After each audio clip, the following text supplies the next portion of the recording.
Hello, everybody. I am your host, Jonathan Arkin for Happy Cripple Wargaming, and this is King Norway himself, Mr. Chateau Eliknes. Yes, sir. We're sucking down some sweet, sweet Zevias. This channel is not sponsored by them, but Zevia, if you want to sponsor us, please do. Dude, these are really good, dude.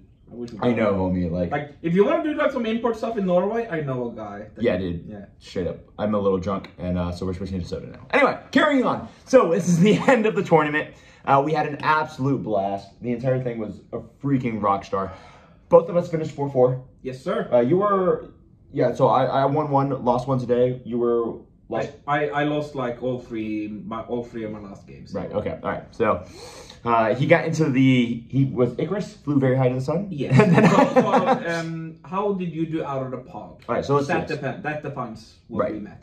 All right, so let's break this down for. I'll just do me first for today. Yeah. And then we'll go on to you. But we call him King Norway because he did finish the highest of all the Norwegian. I'm not Norwegian. Don't call me Norwegian. But I am living in Norway right now, so I'm gonna count for this.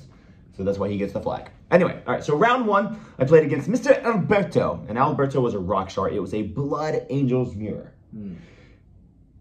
Listen, dude, my list, the Bloody Highway or the Bloody Road, rocks. I won't change anything. It dominates in the Blood Angels mirror. Smashes. When I do like the full review and I talk about how like the list performed and everything, like I'll break down exactly what I would change, wouldn't change. I wouldn't change anything. And why. But it smashes the Blood Angel mirror. This was it was a good match. The problem is just like he got first and it was on GW1, so he was able to stage everywhere he needed to stage.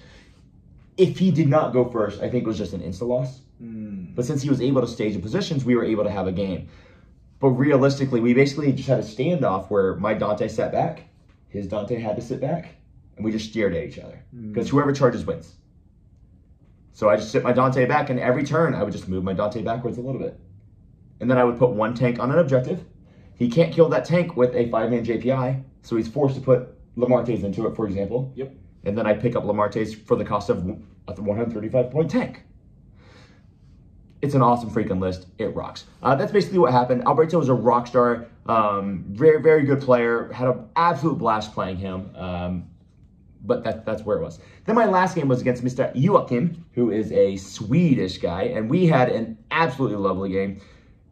It was a very tired game. Yeah. It was a very, very tired game. Both he and I, okay? Both of us were absolutely exhausted. 8 games? 8 games. Takes a lot. So it was Linchpin, and it was Search and Destroy, that one. Yeah, with raised banners. Yeah, with raised banners. So I was, I had a gunline Blood Angels army. He had a gunline Nids army. Yep.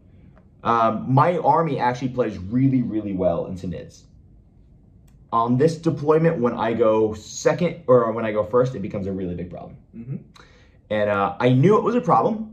So basically, I did what was more or less the correct thing to do. I did go first, unfortunately. Yep. And so I staged as aggressively as I could. He couldn't really shoot me or do anything in his turn 1. Yep. Turn 2, I was like, cool, man. If I get the 6-inch advance on Dante, I can make the charge and go kill his half tyrant. Yep. And when I do that, I'll tag 7 things in his deployment zone, and I can just and I win. If I don't do that, I'm gonna lose the game. Yep. So when you're playing singles versus teams, it's a little bit different. Even if like the thing that you're trying to accomplish is unlikely to accomplish, but it's the only way to win, you still do it. And if it doesn't work, you don't feel bad. It's like, no, you made the correct decision because you were going to lose anyway. This is a singles mindset, right? So actually I did. I rolled the 6 advance on Dante. Yep. And I charged into the Hive Tyrant. My 6-man Sanguinary Guard unit and Dante. Unfortunately, I had to put 2 Sanguard into a Maliceptor. Tyrant lives on 1 wound. That's the end of the game, because then he has two extra crins. The first extra crin picks up the entire squad by itself. How are extra crins only 135? They have. How? And they used to be cheaper. Dude, like how is that a 130? I digress. Anyway, it was an awesome game. Actually, he ended up only winning by 10 points. There actually was a moment for me to actually recover. I was tired. I made a stupid decision. I made a charge I shouldn't have made. Yep. So actually, that's another lesson. Even if like your gambit doesn't totally work, you can. There are times to recover. I had a recovery option. I'll go into it a little bit more in depth when I do like the video as well. And But- you are exceptionally good at recovering. Dude, sometimes. When you lock in Ash Ketchum style. apparently, according to Mr. Shettel, every time I get focused, I flip my hat. No, according to everyone, Jonathan. So I just, you know, it is what it is. Anyway, yeah, I really enjoyed playing the game from behind and actually catching up. In this scenario, I actually had the opportunity to do it, and I just got, I got tired. I wasn't paying attention, and I made a charge I shouldn't have made, which allowed him to get an extra 5 on primary. It denied me 5 on primary. Yep. And that was the game. So basically, guys, even if your gambit doesn't work, you should still be focused in. Yep. Because you have opportunities to take the game still. And that's one that Joachim played a great game, so I'm not taking anything away from him. And he also made a mistake as well, so we both made a really big mistake. Yep. I would have had it had I just paid attention. So Yep. there's just a little bit of a fatigue thing. And he was the one that managed to hold it out to the end. And he was the better man on this round, so hats off to Joachim. It was a great game. Really appreciate playing with you. Mr. Shetzel, why don't you break it down for us? So my first game today was... Just a little louder. Oh, sorry. My first game today was against a lovely Italian guy by the name of Giorgio. And I really managed to feel the Vento Aureo. And that's a reference for those that get it. Love you. Hypercrypt with super thick Necrons. Super thick Necrons. What does that mean? That means that it had 3 Doomsday Arcs, the Monolith and the Silent King. And then, you know, 3 Locusts, the Spider, or Royal Warden. I went first on... What was the first? Was it Tipping Point? Yeah, it was Tipping Point and Taking Hold. Yeah, so I did the sticky on 2 objectives. Smart.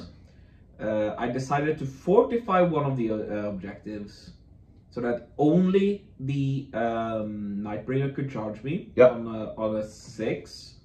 And then the Silent King would have to have a 7 to get into the middle.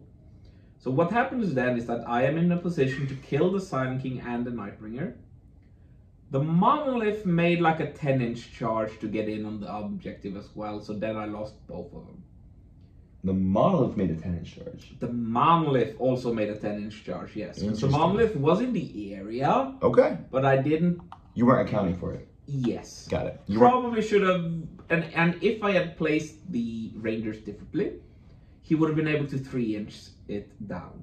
Because I had like screened out all the objectives as one does. The Techno-Archaeologist was covering 2 of them. I had physically moved block with the Skystalkers.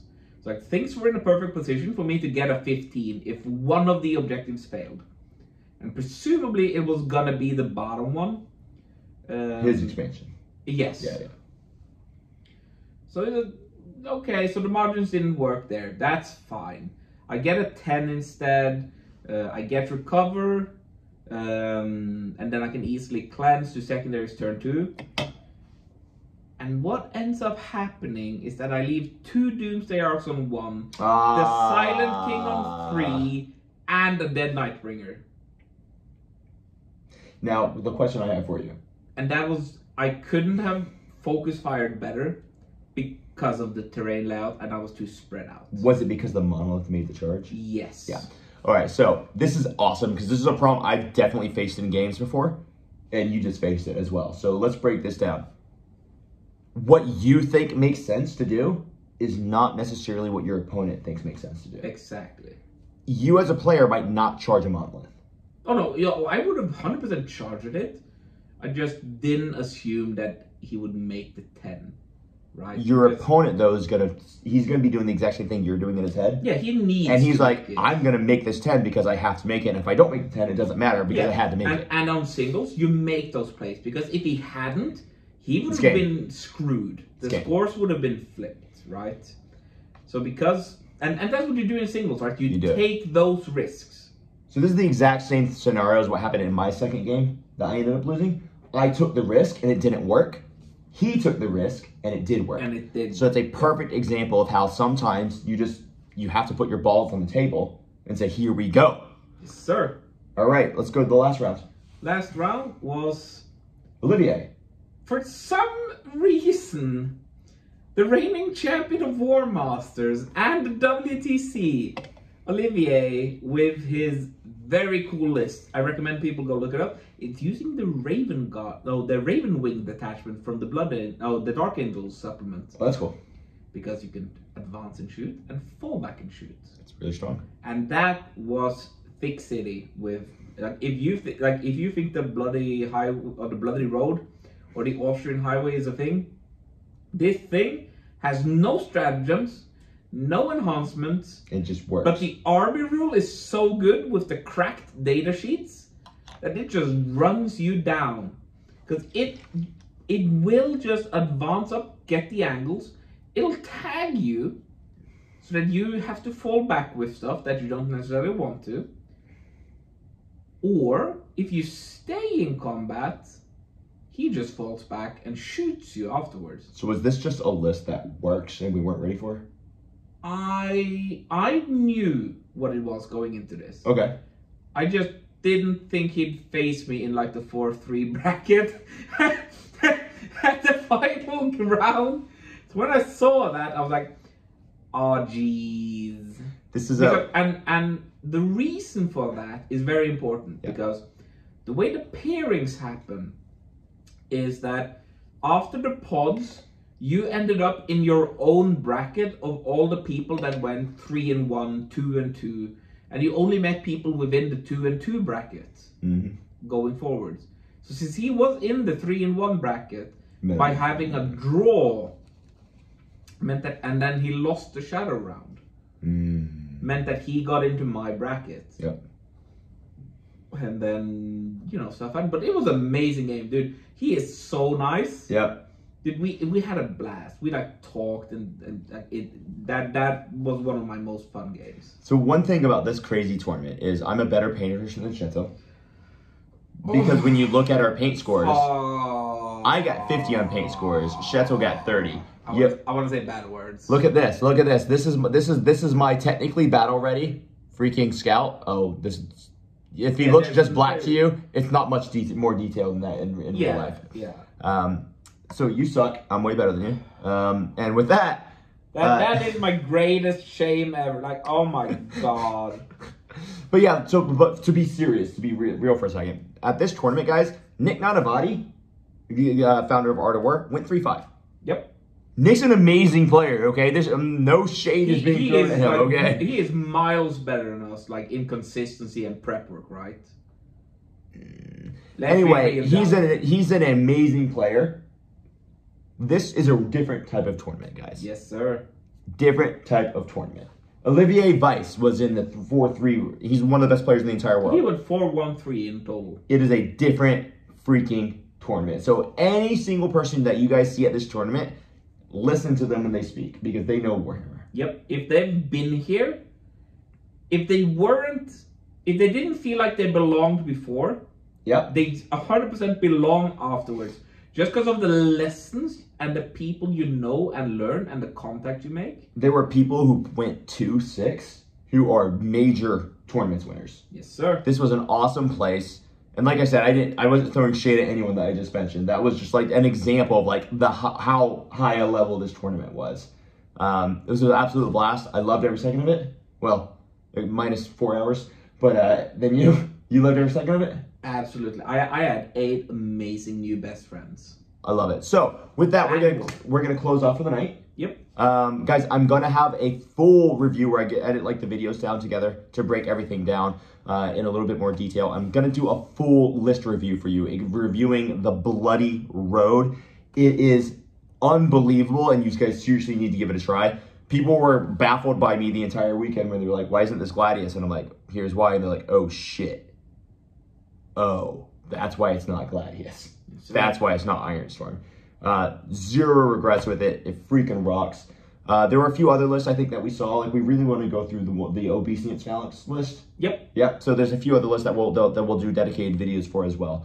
Thanks for hanging out with us on this little journey. I know these videos were a little bit of a different style, just for the type of the tournament this was.